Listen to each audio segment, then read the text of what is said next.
Assalamualaikum warahmatullahi wabarakatuh. Perkenalkan, nama saya Fatimah Az-Zahra. Hari ini kita akan belajar bersama-sama dalam bab pendidikan agama Islam, dalam bab menghindari pergaulan bebas dan menghindari perilaku zina untuk menjaga martabat baik seseorang. Pertama, apa itu zina? Zina sendiri adalah hubungan badan antara laki-laki dan perempuan yang keduanya belum menikah atau tidak terikat dalam hubungan pernikahan yang sah. Hukum perbuatan zina. Para ulama telah menyepakati bahwa hukum perbuatan zina adalah haram. Dalam Quran Surah Al-Isra ayat 32, terkandung larangan untuk tidak melakukan zina. Kata jangan mendekati seperti ayat tersebut merupakan larangan mendekati sesuatu yang dapat merangsang jiwa dan nafsu untuk melakukan zina.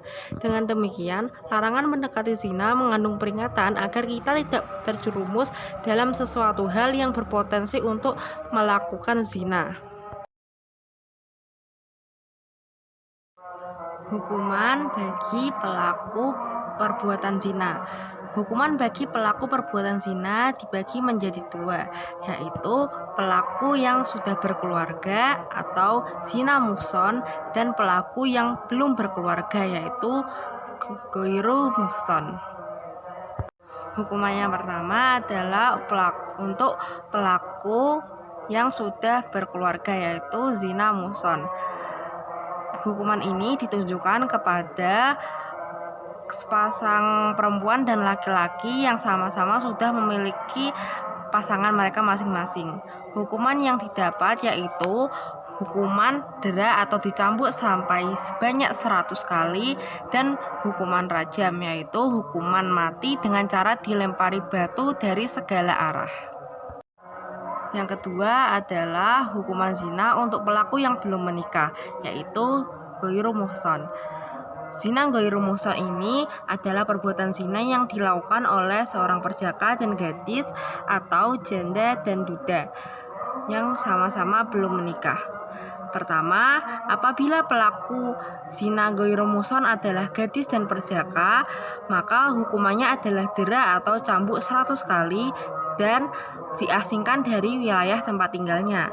Sedangkan apabila pelaku zina ghairu muhson adalah janda dan duda, maka hukumannya adalah dera 100 kali atau hukuman rajam hingga meninggal dunia. Dalam Kitab Undang-Undang Dasar Pidana atau KUHP pasal 284 bahwa pelaku zina dapat dihukum dalam waktu 9 bulan. Namun tidak semua pelaku zina dapat dihukum karena menurut KUHP pelaku zina yang dapat dihukum adalah perbuatan yang dilakukan oleh laki-laki dan perempuan yang sama-sama sudah memiliki pasangan. Tuntutan terhadap pelaku sendiri hanya dapat dilakukan oleh salah satu pasangan dari masing-masing pelaku perbuatan zina tersebut atau yang merasa tercemar akibat perbuatan tersebut. Sedangkan dalam ketentuan Islam, hukuman bagi para pelaku zina baru dapat diterapkan jika sudah memenuhi unsur-unsur dari 4 kriteria berikut. Pertama adalah hubungan zina dilakukan di luar pernikahan yang sah dan disengaja. Kedua, pelaku perbuatan zina merupakan orang yang mukallaf atau orang dewasa yang tidak memiliki gangguan kejiwaan. Ketiga, dilakukan dengan sadar tanpa paksaan, artinya kedua belah pihak saling menghendaki dan tidak merasa dipaksa. Karena jika salah satu pihak merasa dipaksa, maka dia bukanlah pelaku melainkan korban. Keempat, terdapat bukti-bukti terjadinya perzinaan. Setidaknya ada 3 alat untuk membuktikan suatu perbuatan zina. Pertama, saksi. Saksi harus berjumlah 4 orang laki-laki yang beragama Islam, balik, berakal sehat, yusun atau mudah mengingat, bisa berbicara, bisa melihat, dan adil.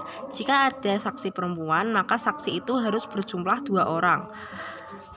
Kedua, pengakuan. Menurut Imam Malik dan Imam Syafi'i, satu pengakuan saja sudah cukup untuk menjatuhkan hukuman. Sedangkan Imam Abu Hanifah dan pengikutnya berpendapat bahwa hukuman zina baru bisa diterapkan setidaknya setelah ada 4 pengakuan.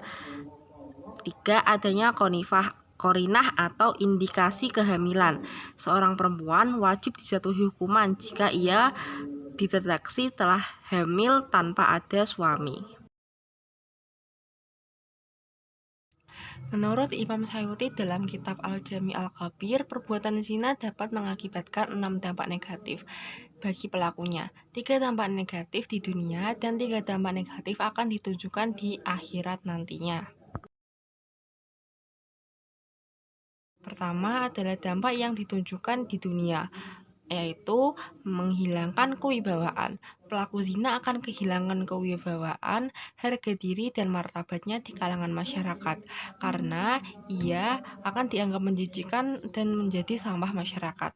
Kedua, menyebabkan kefakiran. Tidak jarang bahwa pelaku zina akan menjadi miskin karena ia terlalu sibuk mengejar kepuasan nafsunya dan tidak peduli jika harus mengeluarkan uang sebanyaknya untuk memenuhi kebutuhan nafsunya. 3. Memperpendek umur.